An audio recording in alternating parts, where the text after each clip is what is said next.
வணக்கம் ராவுகளே. இன்றைக்கு பார்த்தீங்கன்னா ஒரு அருமையான சமையல் காணொலி ஒன்று தான். என்ன காணொலின்னு பார்த்தீங்கன்னா இந்த முடக்கத்தான் இலையை வச்சு தான் ரசம் வைக்க போகிறோம். இது பார்த்தீங்கன்னா இந்த முடக்கத்தான் இலையில் நிறைய மருத்துவ குணம் இருக்குது. இது இயற்கையாகவே இந்த வயல் காணிகளில் வளரும். இதைத்தான் வச்சு இன்றைக்கு ரசம் வைக்க போகிறோம். இந்த ரசம் எப்படி வைக்கிறதுன்றதை காணொலிக்குள்ளே பார்க்கலாம். நாங்கள் இந்த முடக்கத்தான் அப்படிங்க தான் இன்றைக்கு ஒரு ரசம் ஒன்று செய்ய போகிறோம். முடக்கத்தான் இப்போ கொஞ்சம் தட்டுப்பாடு தானே, ஏனென்றால் இப்போ வறட்சியான காலம் தானே. எங்களுக்கு இதில் வீட்டே இதில் முளைச்சிருக்கிறதால நாங்கள் இதை பிடுங்கி எடுத்துக்கொள்கிறோம் ரசத்துக்கு. மேலே இந்த முடக்கத்தான் ரசம் கால் கை குத்துளைவுக்கெல்லாம் நல்லதொரு மருந்து.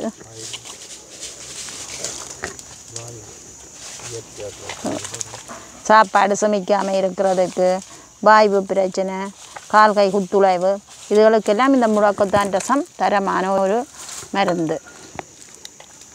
இயற்கையாகவே இந்த முடக்கத்தான் முளைச்சி வரும். இப்போ நாங்கள் தோட்டம் மளிகை வைக்கிற வேண்டியில்லை, இயற்கையாகவே காணப்படுது. எங்களுக்கு இந்த கல்லுகள் போட்டுக்கிறோம், அதுகளுக்கு மேலே இந்த முடக்கத்தான் படர்ந்து நிற்குது.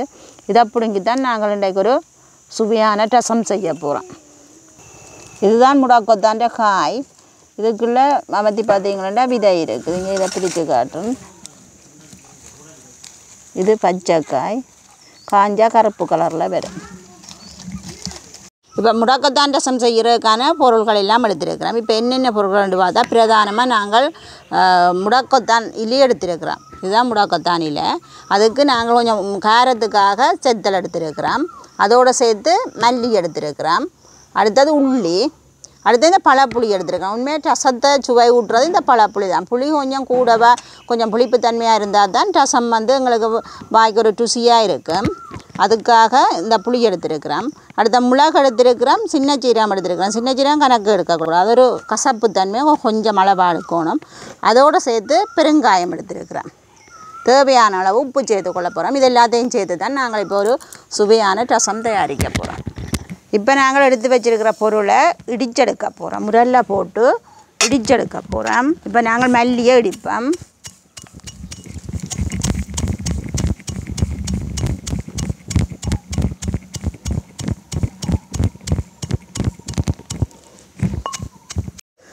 இப்போ பார்த்தா நாங்கள் மல்லியை இடிச்செடுத்துட்டோம். மல்லியை இப்போ இதை பட்டா பசையாக இடிக்கணுமெண்டு இல்லை, ஒரு அறுவல் நறுவலாக அடித்தா ரசத்துக்கு தானே நாங்கள் இடிக்க போகிறோம். அப்போ ஒரு அறுவல் நறுவல் பதத்தில் இடிச்சிருக்கிறோம்.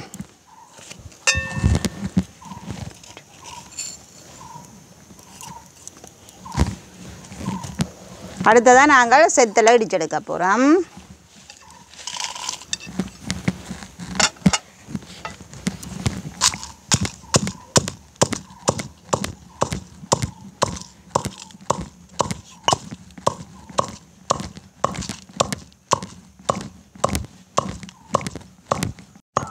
இந்த ரசத்தை பார்த்தீங்கன்னா நீங்கள் ஒரு உடம்பு நொந்து வேலை செய்து களைச்சிருக்கேக்க, அல்லது ஒரு காய்ச்சல் வந்திருக்கேக்க, வாய் கசப்பாக இருக்கேக்க, உண்மையில் நல்ல பழப்புளியும் விட்டு ஒரு ரசம் ஒன்று வச்சு குடிச்சிங்களா அந்த மாதிரி தான் இருக்கும் இந்த ரசம்.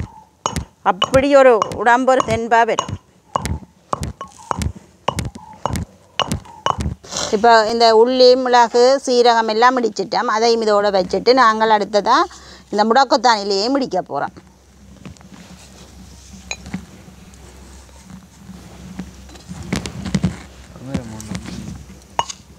இப்போ நாங்கள் இந்த முடக்கத்தானையும் இடிச்செடுத்துட்டோம். இந்த இடிச்செடுத்த எல்லாத்தையும் வச்சுட்டு இதில் இந்த பெருங்காயம் இருக்குது. இந்த பெருங்காயத்தை நாங்கள் இடிக்க போகிறோம். ஆனால் ரசம் வைக்க சேர்க்க மாட்டோம். ரசத்தை இறக்க தான் பெருங்காயத்தை சேர்த்துக்கொள்ளுவோம். இடித்து வைக்க போகிறோம்.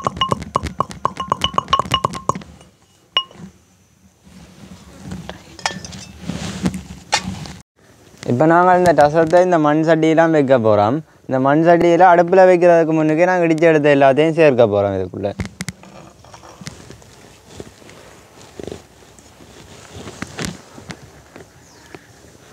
அடுத்ததாக நாங்கள் புளியை வடிவாக கரைச்சி எடுத்து இதோட சேர்க்க போகிறோம். அடுத்ததாக தேவையான அளவு உப்பு சேர்த்து கொள்ள போகிறோம். இப்போ நாங்கள் எல்லாத்தையும் இந்த மண் சட்டியில் போட்டு எடுத்துட்டோம். இனி இந்த அடுப்பு வடி வரைஞ்சி கொண்டிருக்கு, இதில் இனி வைப்போம். அடுத்ததாக நாங்கள் இதுக்குள்ளே போட்ட உப்பு புளி இந்த முடக்கத்தான் எல்லாம் முடிச்சு போட்டு எல்லாம் சேர்ற மாதிரி கலக்கி விடுவோம்.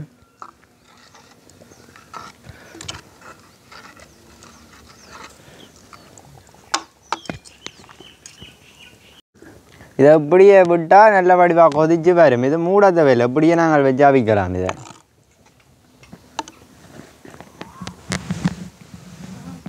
இப்போ இது வடிவாக கொதித்து பொங்கி வருது. இதை மாதிரி 2-3 தரம் இப்படி பொங்கி வந்துச்சுதுண்டா எங்களுக்கு அந்த ரசம் நல்லா வெய்வட்டு வந்துடும். இப்போ நாங்கள் முதலே இடித்து வச்ச பெருங்காயத்தை இதுக்குள்ளே போட போகிறோம். இது பார்த்திங்கன்னா இந்த சூட்டிலே இது கரைஞ்சிடும். வடிவாக கிண்டி விட்டால் ஃபுல்லாக கரைஞ்சி வந்துடும் அப்படியே ரசத்தோடு சேர்ந்து.